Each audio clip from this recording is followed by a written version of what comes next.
Here's a mistake that I made with my personal brand. I did some workshops learning about how to build a personal brand, and it talked about creating a lexicon or language or phrases that you often use, and I decided to use like Aussie terms like crikey and by jingo and bonza and things like that. The only problem was I don't actually speak like that in real life, so it wasn't genuine. And so I do use crikey a little bit, but that's about it. Like, I'm not like Struth cobber.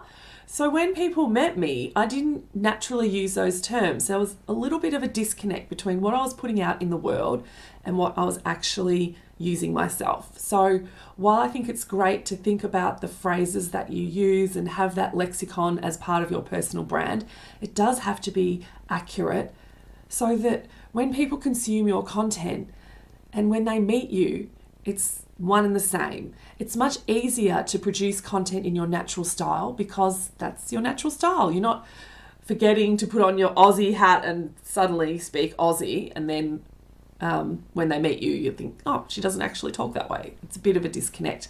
And then that leads to a loss of trust. So by all means, establish that lexicon. Think of the phrases you use all the time. My teenage daughter's favourite phrase is which annoys me.